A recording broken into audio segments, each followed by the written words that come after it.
The new sovereign backing. Tokenized United States Treasury bills now account for $27 billion of on-chain liquidity, effectively replacing idle stablecoins as the primary reserve asset for decentralized finance. This is not a speculative trend, it is a structural migration of the ecosystem collateral base. As of May 2026, the shift from non-yielding cash equivalents to interest-bearing sovereign debt has fundamentally altered how protocols manage their balance sheets. To understand why this shifted so fast, we have to look at the death of the zero-yield reserve. Killing the dead capital. For years, stablecoin issuers captured the interest on the billions of dollars backing their tokens, leaving users and protocols with zero yield.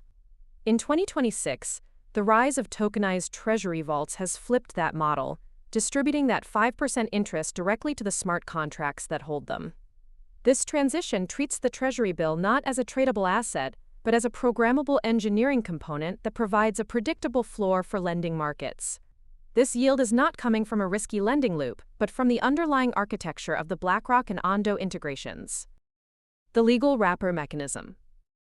The technical challenge lies in the bridge between the legacy banking system T+1 settlement and the blockchain instant finality. To make this work, protocols use special-purpose vehicles and transfer agents that sync off-chain custody with on-chain minting in real time. This mechanism creates a tiered access system where the actual T-bill stays in a regulated bank vault while its digital twin provides liquidity in permissioned pools. But the real test is not the wrapper itself.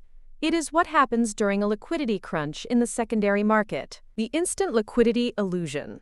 Reliance on sovereign debt introduces a dependency that decentralized finance was originally designed to avoid. If the underlying bank custodying the assets faces a regulatory freeze, the on-chain tokens become zombie collateral that cannot be redeemed for months.